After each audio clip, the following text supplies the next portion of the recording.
Good morning, everyone, and welcome to October See Here, Iola. I am Emily Kinzel with Landmark National Bank. We are going to go ahead and get started with John Brocker with the real estate update.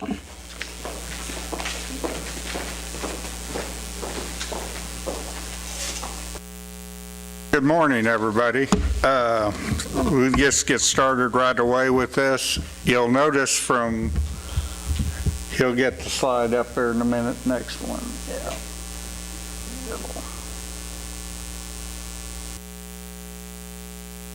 Okay. You'll notice that there's 33 listings on now. We're dropping in listings for some reason. It just keeps dropping off, and there's not as many. I get hit up all the time. There's tons of listings out there, and I want to say, where are you seeing? You must be driving by the same place every time. Sorry about that. I should get fined, shouldn't I? So, but anyway, the list price, the lowest list price on there is $21,500, highest is $299,000, medium price is $85,000, 108 days on the market, average house 3-bedroom, 2-bath, 1,735 square feet. Closed, and I did this as of this morning, so these are the most current facts that you're going to get. Last year there was 40 closed sales, 11,000 low, 260 high. That's to today, from January 1 to today. Average was 85,945, days in the market 168. As of this year, there's a 42 closed sales, 7,500 was the lowest, 320 was the highest, average was 62,898, 140 days on the market. For the month of September, last year there was 10 sold in September, and this year there was only 5 closed in September, showing what happened last year. Even though we're still ahead in sales, it's catching up a little bit from what happened in September to this year. Next slide, yeah. For the whole county now, and it's down from last month, it's at 53 listings. The minimum is 15,900, the highest is 379,000, average sale price 86,307. Average days in the market is 143. 3-bedroom, 2-baths, 1,632 square feet average on all the houses out there. As of, again, and this takes in Iola again, what I keep telling everybody, it includes both the county and Iola. Last year, up to this date, there was 53 closed. Low was 10,000, high was 260,000. This year, there was 61 closed, counting the city and the county, 7,500 low, 320 high, 62,282 with 133 days in the market. Now, the one thing you've noticed, if you've been watching this through the theme, last year we had a lot more days on the market. You're lowering your days in the market, and that's typical when listings start shrinking, meaning you're not having that many sit on the market.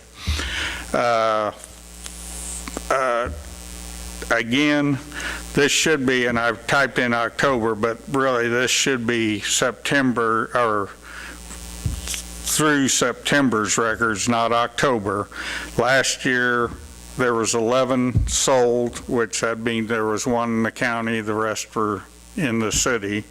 This year we noticed there was only 4 in the city, so that meant there was 3 in the county, so we had 7 sold for September. And you'll notice the price was a lot higher, 102, and I looked at that, and most every sale was over 100,000 in that bracket. There was like 3 sales that were under 100,000, which made that number pop up there, and only 97 days on the market.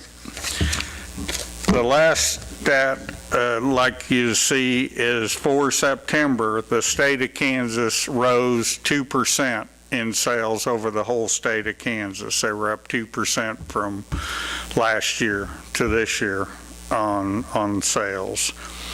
Do you have any questions? I do. Is the average three-bedroom house just 1,600? No, it's somewhat faulty in the data I use, because what it does is it takes the smallest and the largest and it averages them.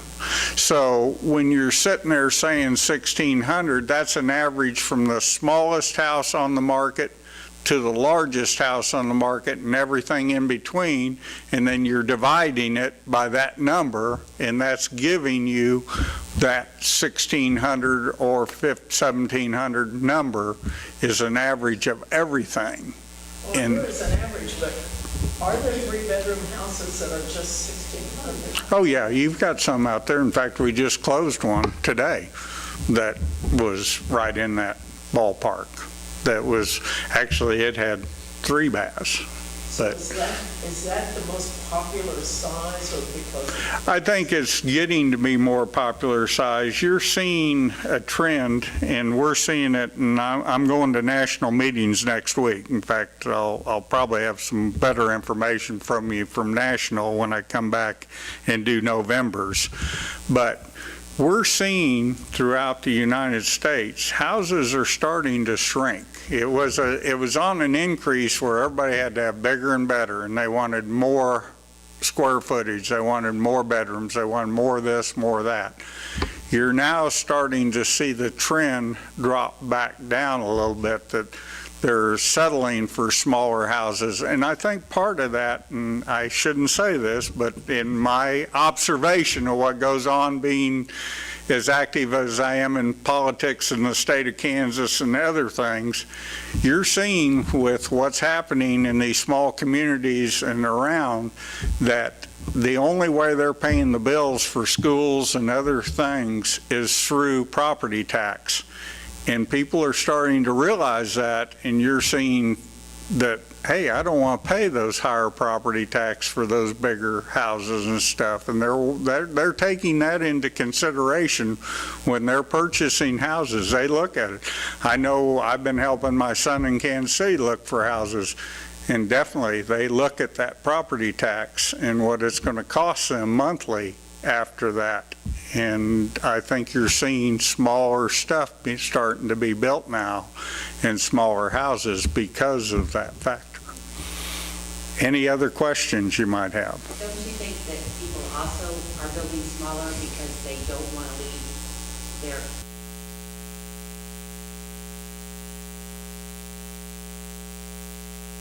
I know where you're coming from, but to this point, and I deal with buyers and sellers every day, they don't look at that. Not maybe in Allen County? Yeah. Probably something.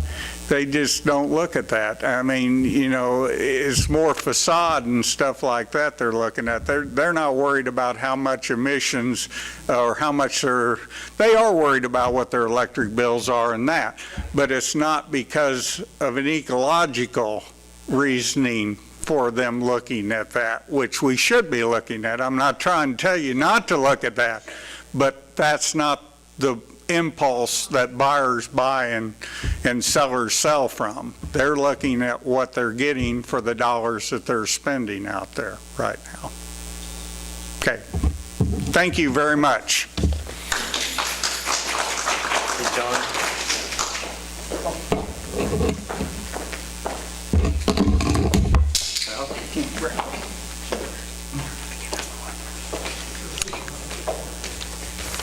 Well, I got a little excited, and John had a closing to get to, so we're going to do the Pledge of Allegiance. Sorry. I pledge allegiance to the flag of the United States of America and to the republic for which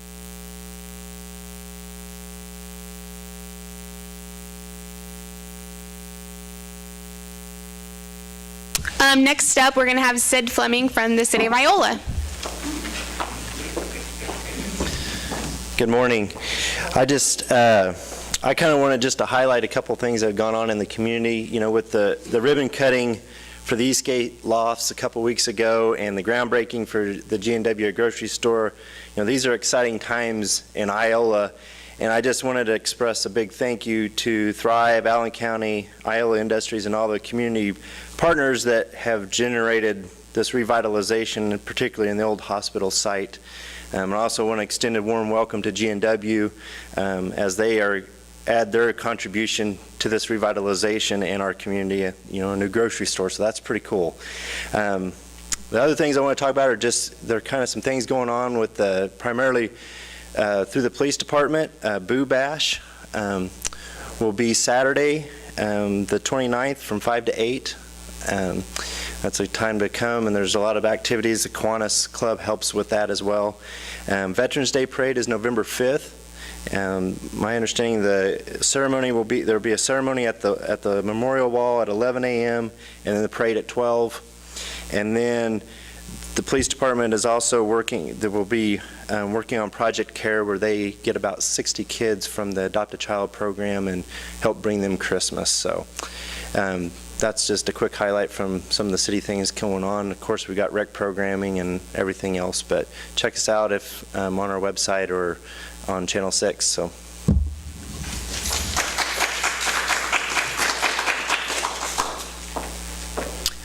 Next up is Richard Lucan from the Iola Register.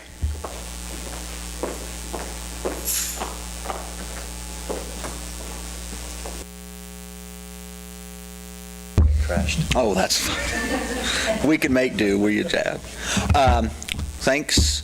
A couple things going on. For those of you who read the Register, on Saturday we have our annual Progress Edition, which is a big pull-out section that features just dozens of different businesses, organizations, different groups like that. It's just a great resource to have. A lot of people just keep them at their home if they want to find a doctor or a mechanic or a contractor or whatever. A couple other things going on news-wise. Of course, we have a lot of high school sports. The fall sports season's coming to a pretty quick conclusion here. Tomorrow we have Iola's cross-country team is qualified for state, and one of the girls is qualified for state. They're in Wamego. The Mustangs, of course, made it to the playoffs. They are traveling next Friday to Frontenac. They were this close to winning the district title last night, come up just short. But they're still alive, so we'll, of course, have full coverage of that. We have other athletes competing. We have Humboldt, Marmonton Valley, Yates Center. I don't think I'm missing anybody else. They'll all be competing this week or next in different avenues. Of course, the holidays are just around the corner, so we'll have lots of stories about different charitable groups and organizations, from Adopt a Child, all these other ones, Project Care that the police department does, things like that. We'll have those. And we'll put in another plug, the Chronicles of Allen County, the book that we're working on featuring the history, Volume 3, covering the latter half of the 20th century from World War II on to the year 2000. We're still seeking photos from that. We have put out a new Facebook page that's already generated quite a bit of interest and a really strong positive response from the community, so we're excited about that. Thank you.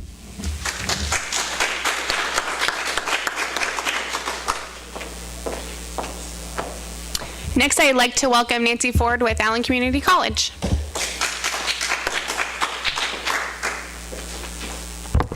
Hard to believe it's the end of October. Looking at the calendar, it's crazy. We start enrollment for the spring semester on Monday. So starting Monday, kids can start enrolling for spring. Also, November 1st, we kick basketball season off into high gear, and there are home games, so be watching for that. There will be our sports posters going up so you can see when they're at home and when they're away. Another big thing that we have happening at the college next week, we have our Senior Day on November 2nd, which is when we invite seniors throughout this area, throughout the state really, to come and visit our campus and visit the college, learn about it, learn what we have to offer, and hopefully grow that enrollment by doing that. Other than that, there's fall break coming up. The 21st through the 25th of November is fall break, and we won't have students on campus, so just seems like it is zipping by. that's about all I have for today, but thanks.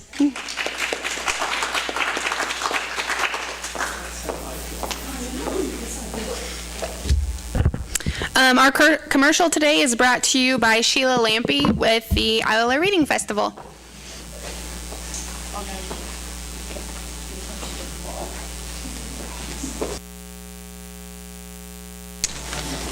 Good morning, and thank you for having us here. We're very excited to be here. I had some things written up, and I thought that's kind of silly because we have a great tablet that's available at the library, and I believe the chamber has some as well. Did you take some up to the chamber? Okay, you can pick them up at the library. That's coming up next Saturday, November the 5th, from 9:30 a.m. to 3 p.m. All kinds of great things going on. There's going to be a rare book roadshow, so you can take in your rare books and have them evaluated. Lloyd Zimmerman from Chanute will be doing that. We have door prizes that'll be given out throughout the day, and you need to be present to pick up the door prizes. Those will be books, and there'll be some awesome books you'll be able to pick out. We have our bookstore that'll be on site that you can go pick up from. Our annual make and take room where the kids can go in and make crafts, and that's always a fun time. This year, our 6x6 room has changed to Clues to Early Literacy, and that'll be a fun thing as well. We have 9 authors. Okay. We have 9 authors that are coming, and our keynote speaker will be Tony Piazza, and he'll be speaking over mysteries to movies, which it should be a really interesting talk. Tony's from our area, and he always does a really great presentation. We're very excited to be able to have him there. Along with our authors, some of you will be familiar with Stephen Gilpin will be one of our young adult authors, and so he's always fun to have, and several others. I'm not going to go through and take up the time with that, but we have some great ones. Please pick up the tablet at the library. Our children's activities, we also have story time, several different, from 10 a.m. to 2. We'll have a mystery reader on one of those time slots, which is 2 p.m. We have a new thing called the Crime Lab because our theme is detective work, and there'll be a photo booth that you can take your self photos set up there. A DNA kit that Crime Stopper is donating. I have somebody bugging me back here, donating for parents to pick up so that you can keep that on file. And then we'll have discovery of fingerprints, which is a hands-on activity for kids to put in and see how their fingerprints in each one are individual. So that should be fun. We have a basket raffle, and those tickets are still available at the library and will be available at that day. And we have some great baskets, which one of them includes a Branson getaway. So want to make sure we get in there and get those picked up. But we have everything from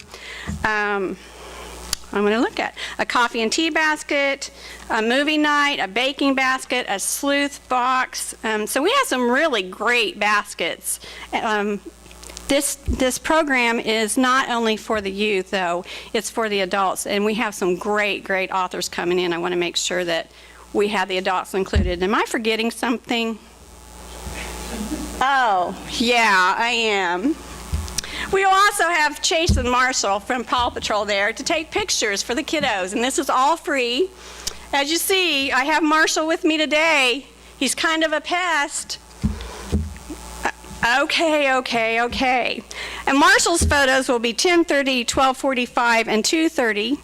And Chase's photos, which Chase, if you don't know, is the policeman.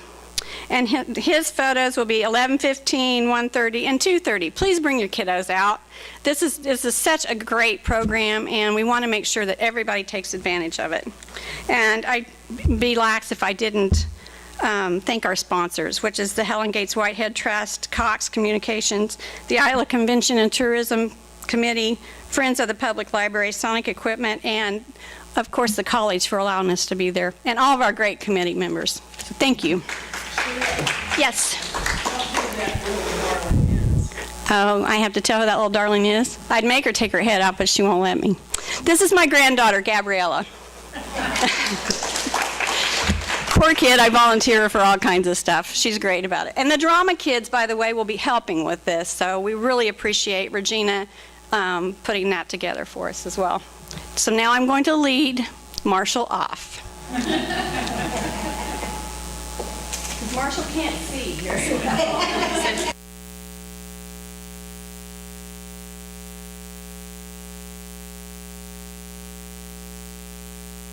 Who is ready for trivia time with Donna Hauser?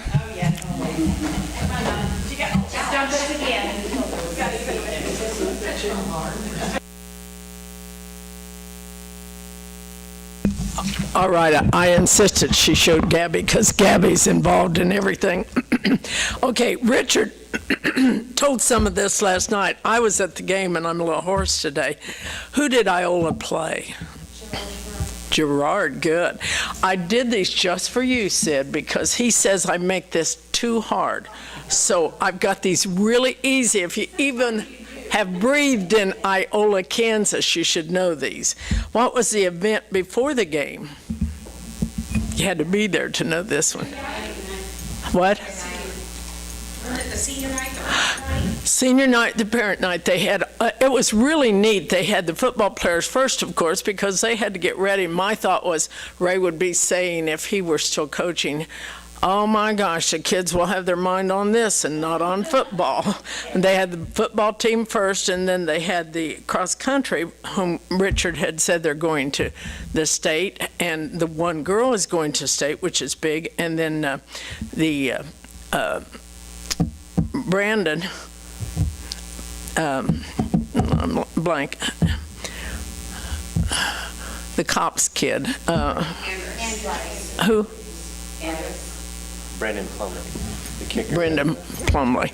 Brendan Plumley was kicking last night, and he's also an individual going to state. So there was some big things. The band kids were there, seniors, and also the cheerleaders. So it was a real nice event. Everyone got a yellow rose. It was just a lovely event.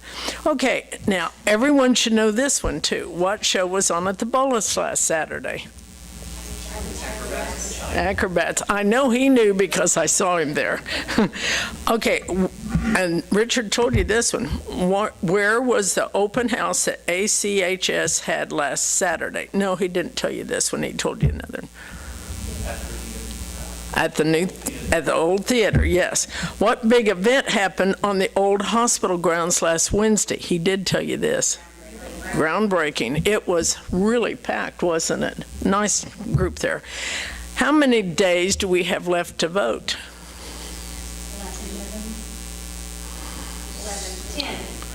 10. Yes, I have already voted. I always had Ray's theory. I'm going to vote before I drop dead to make sure I've at least put my voice in. And he did. We always went and pre-voted, and he thought he'd vote until a certain person got out of the state, but didn't happen. So I won't tell you who. Since we're school teachers, you can kind of guess that one. What was the name? Now I'm on school. What was the name of Jefferson before it was called Jefferson? Jefferson School had a different name. Now this is your trivia. Okay, and nobody. And no one knows the answer. It was called South School. And the reason is because we only had 2 grade schools. On that very site, and I've told you this before, on that very site was the all school that was built. Then the all school was torn down and the all school was rebuilt again. Then they built a high school, and that's when the school that was rebuilt became South School, and Lincoln wasn't Lincoln yet, it was North School because they built that school up there. Then during the Depression, we had them redone, but they were renamed North and South, Jefferson and Lincoln, only because at that time we had Garfield and Washington, McKinley, and all those schools. So they had to change the name North and South. That's the reason we did that. I didn't do it. I wasn't here yet. What year did Jefferson get its name? And what happened to the change? I just told you. What year did they get their name? 40. early 1900s. 1902 is when we started. Our population was booming. We had a population about then, because of the free gas, of 10 to 14,000 people in Iola. And so there were a lot of people. And so we needed all these schools. That's it for the day. Now, see, I made that much easier, Sid. Yes, thank you.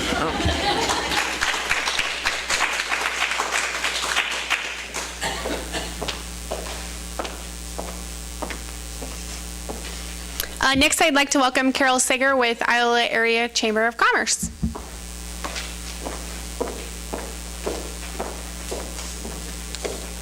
Thank you, Emily, and TGIF. I know we're all happy it's Friday. The weather's nice. The weather's unbelievable. I mean, I was going to pack away all my winter clothes, or all my summer clothes, and I'm really glad I didn't.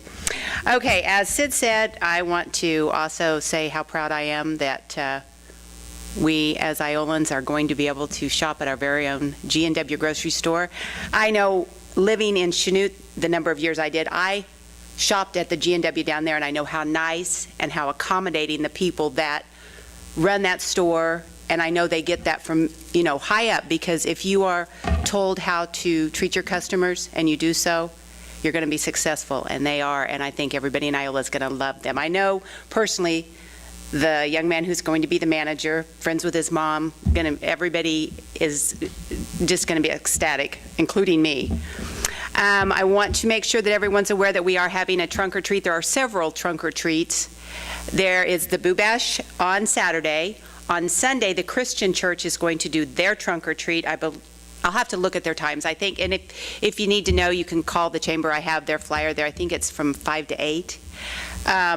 On Monday evening, the chamber and several of our members are going to have our trunk or treat on the east side of the square.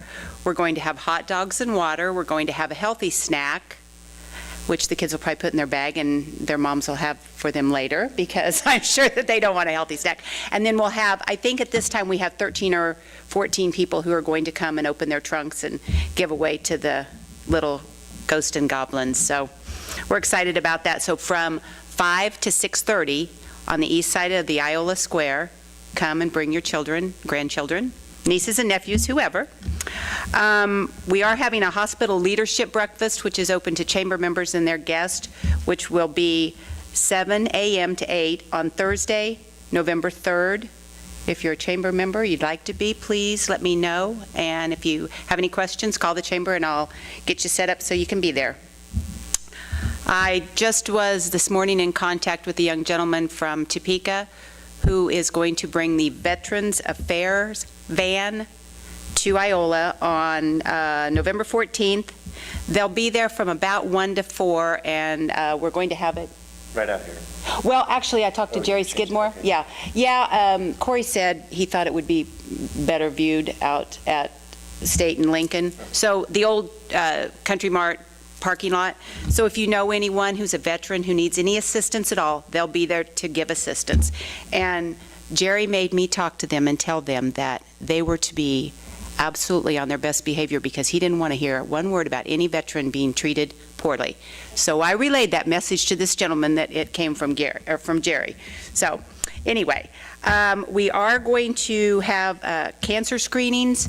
The Masonic building, the Masons are putting on a cancer screening, and you just can't stress the importance of that. Everybody needs to be, if they don't go to their doctor and do it, you need to go. It's free. It's from 10 to 1 on Saturday. And I can't stress the importance of being aware and possibly avoiding something that would tear up your family. The last thing I want to talk about is a utility fundraiser. The Humanity House has got together at the new community building from 11 to 4 on Thursday, November 17th. You can enjoy a bowl of chili or vegetable soup and a piece of pie and get a warm feeling when you help with the utility fund and help someone who is in need to be able to pay their electric or utility bill. It'll be takeout or dine in at $6 a person. We'll have coffee, tea, and water for provided for the on-site meals. And one thing we'd like to stress is if you're an employer and you would like to buy for your group, for your business, you can just contact us and we'll make sure that if we need to bring it to you, we can. Or you can let your employees come and enjoy chili, soup, and a piece of pie. So November 17th. And if there's any pie bakers out there or anyone who would like to make chili or soup to donate to this, we would certainly accept your gracious gift. Thank you, and everyone have a happy Halloween.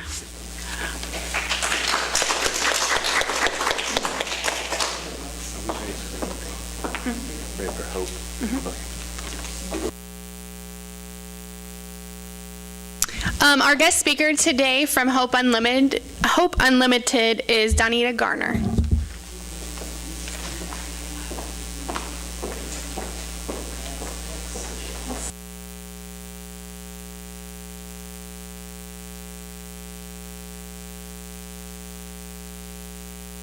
Hello, I am Donita Garner with Hope Unlimited, and this is my partner in crime, Michelle Mivas.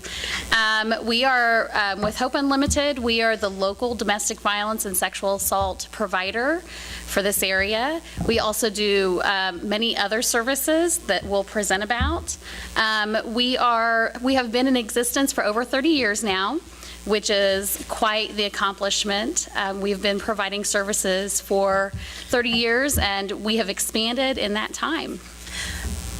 And since October is Domestic Violence Awareness Month, and we're pushing it really hard here because we're at the end of the month, we thought that we would remind everybody that because we have been here for 30 years and we continue to be here, that we have services available for those people that find themselves in a position of being a victim of domestic violence or sexual assault. We tend to it's often domestic violence is thought of as strictly something that affects adult women, but the reality of the situation is that domestic violence can affect men, women, and children in equal proportions. And the reality for us is that we frequently see many more children in all of our programs than we do adults. I think that's related to the fact that if we see a mom, she will have 1, 2, or 3 kids to her one self. And so that makes it, we have discovered over the last several years that our children's programs are growing in importance every day. Somewhere along the line, we have got to be able to provide these children who have been repeatedly traumatized by the chaotic situation that they're in with the tools they need to grow up to be healthy adults who are not going to become a victim as an adult in these situations. We would also like to remind everybody that we provide these services in not just Allen County, but Anderson, Neosho, Woodson counties as well. What? Sorry. Oh. Now it is. User needs to actually do that. We actually have a shelter that is located in this area. We average about 12 people a day that are in that shelter. So we are constantly busy. We just had this conversation the other day that over the last 2 years, we have not had an empty night at our shelter program. Many of those 12 people are children. Our maximum capacity is 18 people. I did go ahead and put some pictures on here of the inside of our shelter because, of course, the location is confidential. That is very difficult to maintain when you have a small area, but we do trust that our people want to keep everybody safe by trying to keep that as private as possible. We also have outreach services. I know we'll skip around a lot. We do have a joke at our office that you have to be ADD to work at our office, so we apologize for that up front.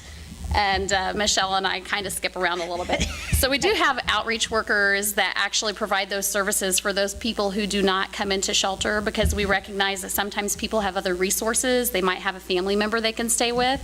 We also know that sometimes it takes a lot of preparation time to leave that situation. So maybe they're on a grocery run and they can run up to our office and do some safety planning. So we always recognize that outreach might be the first step to actually leaving.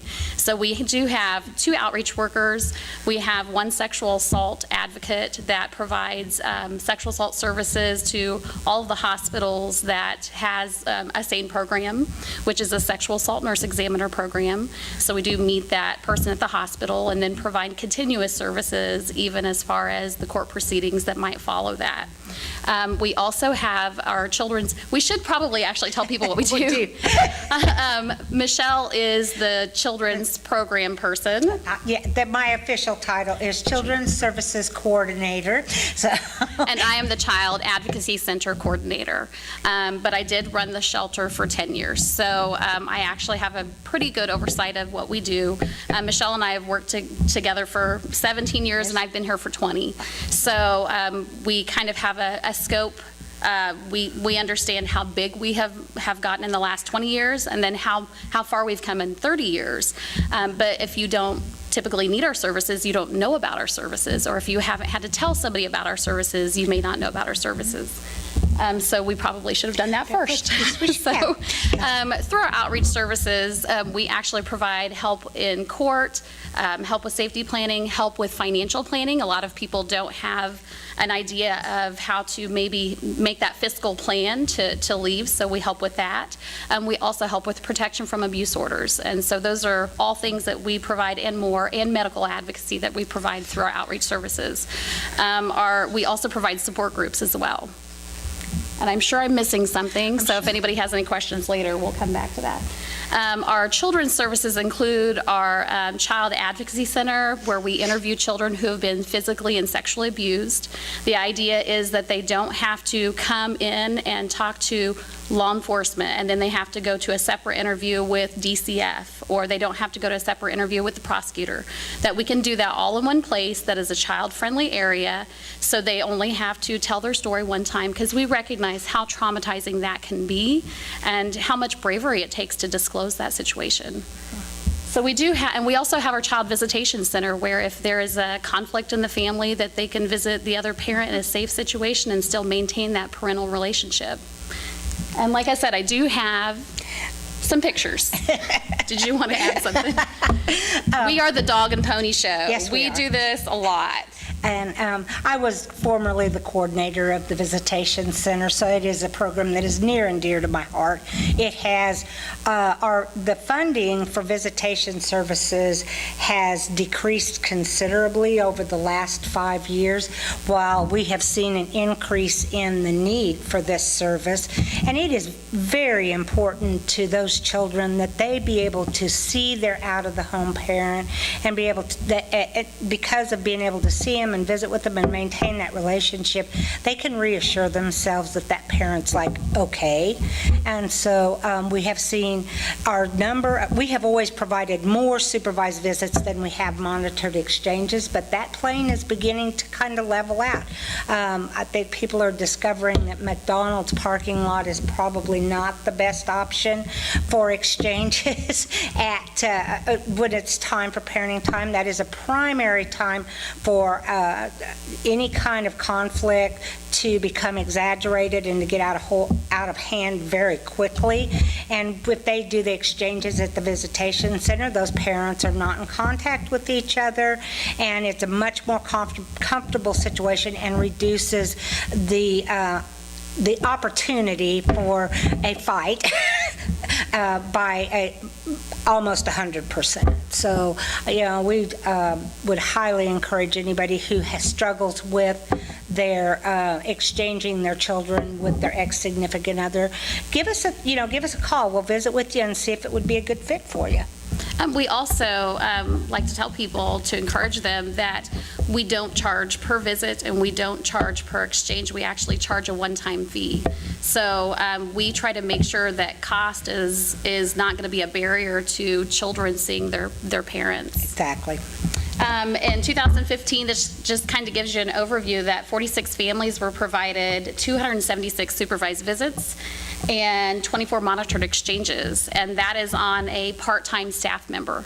So that is really, we have a lot of demand, but not very many people that actually do these programs.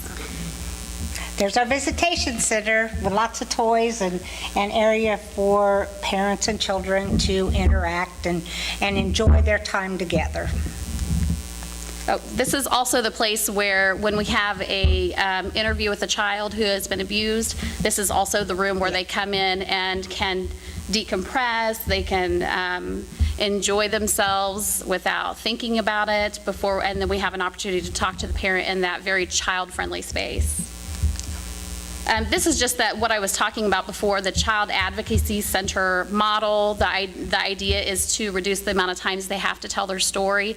And also, as a child, I can't imagine going to the police department and having to tell something so important and so personal and so intimate about myself when you're in a situation where you feel like maybe you're in trouble. Because I think a lot of children associate law enforcement with, oh my goodness, I've done something wrong. And so the idea is to go to a place where it's very child-friendly and it's very neutral.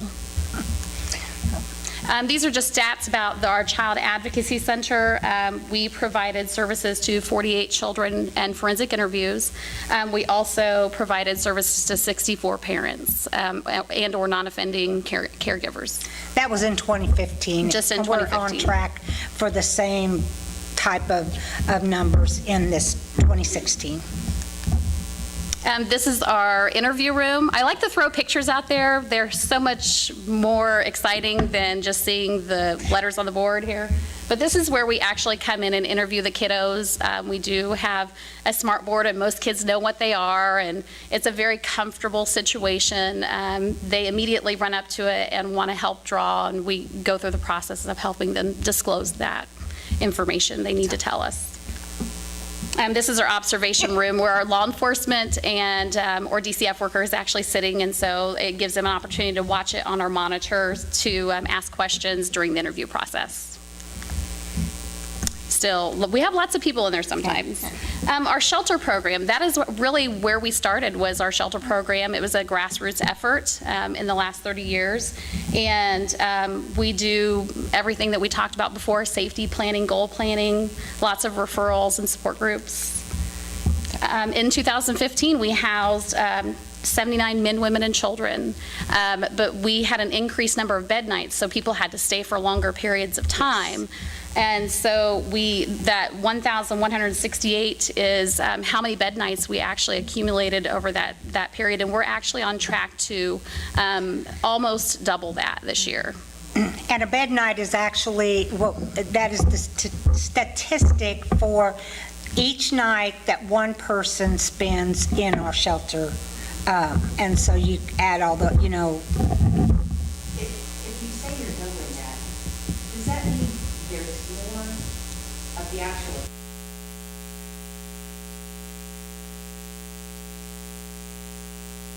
I would say that there is more people coming seeking help, but also I think that the people that are coming in have lack of support in their family structures.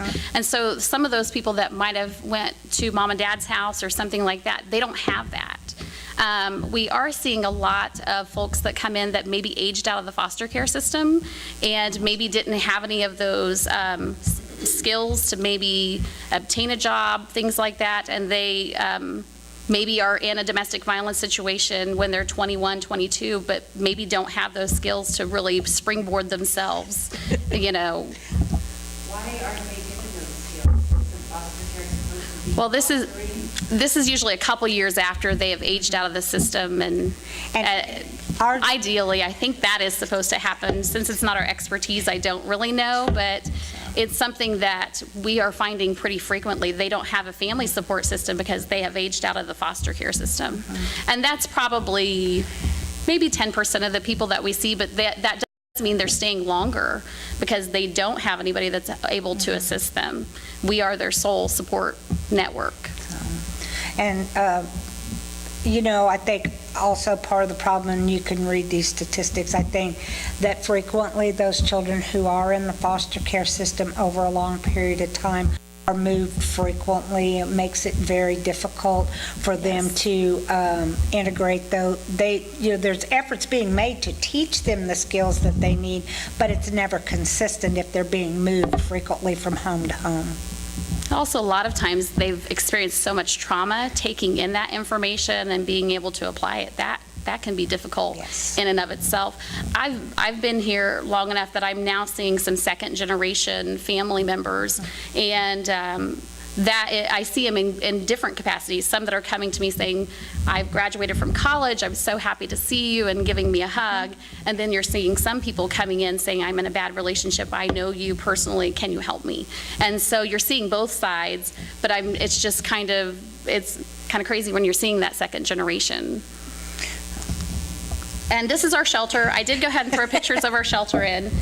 Like I said, we can't give you a picture of the outside, but we'll give you a picture of the inside so you can kind of visualize that. This is our living room area. It is very homey. And if I go too fast, you can tell me to slow down. It is a dormitory style living to maximize the capacity of how we provide services. This is our kitchen area. It's very woodsy looking. Woody. This is our children's resource room. We actually have support groups. We have downtime for kids. We provide activities for the kids to do while maybe mom is doing job applications. We do all kinds of fun things in there. Sometimes we even have a throwback and watch Barney on DVD, depending on the children that we have in the shelter. These are just some statistics about our outreach services. Like I said, we kind of bounce around a little bit. In 2015, we provided 10,000 hours of support services to our outreach. That was our outreach clients only, not our shelter clients or our children's clients. 10,000 hours, that's a lot of time that you invest in people, and we are very proud of the kind of time and effort we plug in because we see the success. We see people that are able to have a successful life, and that's what we're here for, is to make sure they're safe and they're secure and they feel comfortable when they move on, and they can provide that referral for the next person that they know that's in that situation. And like we said, 2016, we are on track to actually double these outreach services as well. And that was to 350 adults and 140 children. Yes. I think, and that is low. Lots and lots of people. We have these on some other handouts, but possible signs of violence. I think a lot of people understand that physical abuse is domestic violence, but also verbal abuse, financial abuse. There's a lot of things that people can do to intimidate you without actually hitting you. And and there was a story that somebody told that said all he had to do was hit me once and never had to do it again because it was always that look in your eye or that tightening of the fist or something like that you knew the threat was there, even though it maybe never happened again. And I can give those to you as well if you are interested in them. These are just telling you the things that we have. 24-hour hotline, our 365-7566 number is answered 24 hours a day, 7 days a week. And we can meet somebody just about anywhere in our service area. Depending on, we have a pretty small staff, we might have to run from one place to the next, so it might take about 30 minutes, but we can get there. Sure. And the other thing is it has to be a safe place for our staff as well as the person that we're seeing. So we traditionally do not go to someone's home. We'll meet them like at the library, or if there's any number of places you can meet someone without actually going to their home. And so we need to make sure that not only are the clients that we are serving, but that our staff is safe and secure also. So, and I know that we're kind of going fast here, so we can go back with some questions, but we have our fall and winter wish list on our website, and we actually do, for Christmas, we have our Holiday Hope Shop, and I was counting, this is our 15th annual Holiday Hope Shop. So for anybody who receives services in the last year, this is a way for us to follow up with them and see how they're doing, to see if maybe we need to continue to do some safety planning, but we also recognize that it's a new beginning for them, and they may not have the money to buy Christmas presents. So this is a way for them to come in and select the presents. In our office, we set up a little shop. And then also, the kids love this. They come in and select presents for their parents. And so it gives them a nice time with us to be able to visit, but also we can just make sure everybody is safe at that time too. And now comes the time for my shameless plug. And good at because of shameless our plug. holiday shop is an opportunity to visit with our presents and for our clients and for them to select gifts for their family members. We try to make sure that everything within our holiday shop is new and that there is a wide variety of things. So we're always seeking for holiday shop new socks, underwear, and pajamas, toys for children, both boys and girls. We get lots and lots of girl things, and we kind of forget our little boys. The other thing that we seem to struggle with are things for those tweens and teens, gift cards for games and to go to the movies, and fishing rods. They love the fishing rods. About anything that you think that any of your teens or tweens would like, ours would love to have that. And have to remember, they probably don't get a lot of the same things that our kids do. And then also, what are the other things that we could do if you don't really know what you want to go get? Cash donations are always tremendously appreciated and put to use to provide for our clients individually. Although we are grant funded, our grants are based on a reimbursement basis, and they often do not allow for the extras, the gifts, the gift cards, the haircuts, those things like that. So you can rest assured that the cash donations that you make to Hope Unlimited are used directly for our clients, and do not go to support the staff or things like that. And although we make do with, we do a lot of things with a little bit, it still takes a certain amount of cash money. So in your year-end giving, I would appreciate it, and so would everybody there, and so would our clients, if you would think of us and give what you can. No amount is too small, and actually, we appreciate everything that comes our way. Shameless plug, I told you. She's good at the shameless plug. I was talking about my second generation clients. I just recently had a child that's a teenager now come in and give $20 that they had made from an odd job. And so they still feel like compelled to come in and try to make sure those services are available for other kids. So that just made me happy and proud. Definitely. So that is our dog and pony show, and this is our contact information. If anybody has any questions or would like to have a presentation done, we are happy to do that for any group. So is there any questions? Yes, ma'am. I have a question. How come you moved your wine thing to takeaway? Because people then are drinking and driving. That is I think it was more of a problem with weren't able to get the location that we had prior. And so, and the Knights of Columbus so generously were like, we have this location available at that time. We also used to have our wine tasting is in February. We used to have it in November, and that kind of caused conflict with the holiday things that were going on as well. So I think it was more of a location time frame issue there.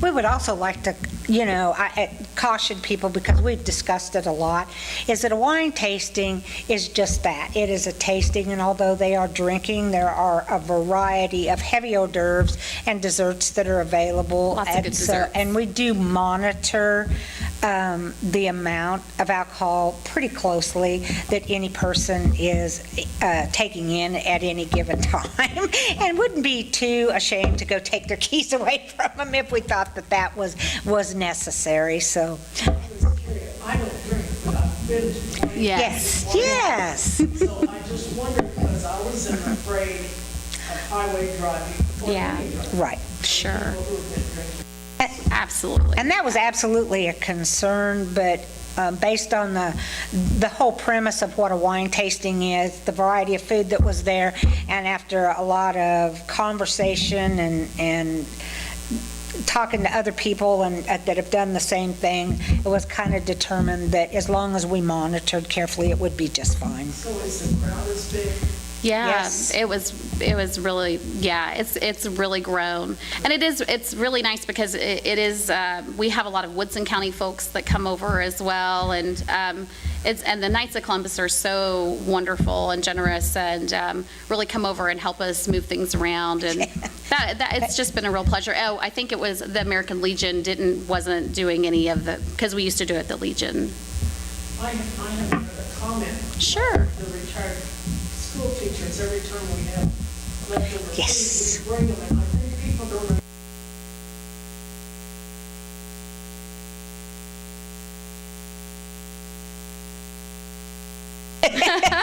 Definitely. Over there, but people don't understand they can bring food. Yes. Really need that. Yes, We do a lot of, and it's something that we just have kind of latched onto just out of the need of our clients.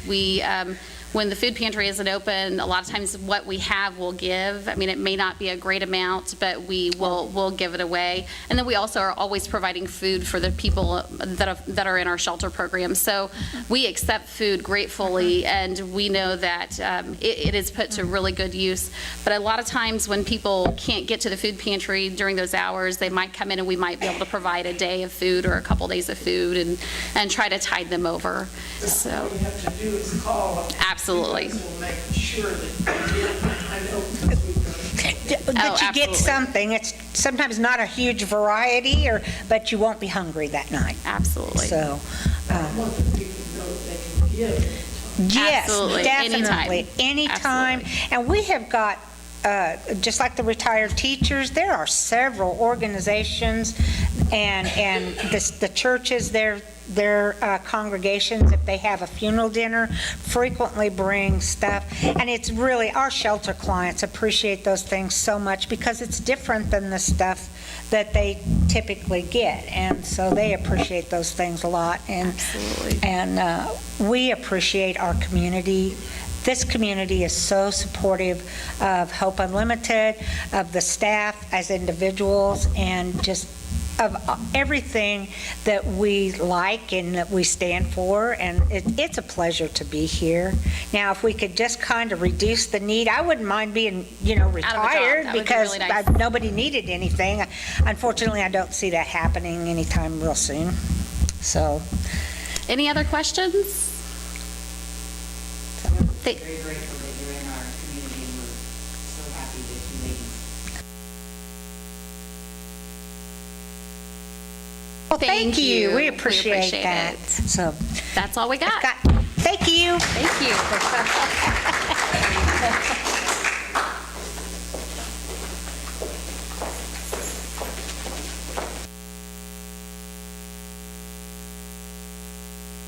Thank you, Donita and Michelle.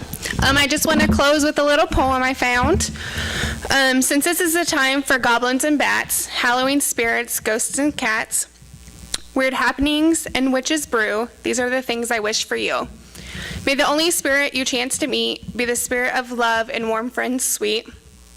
May the tricks that you're asked to do be a trick to help you gain a friend or two. I hope you guys have a safe and happy Halloween. Thank you.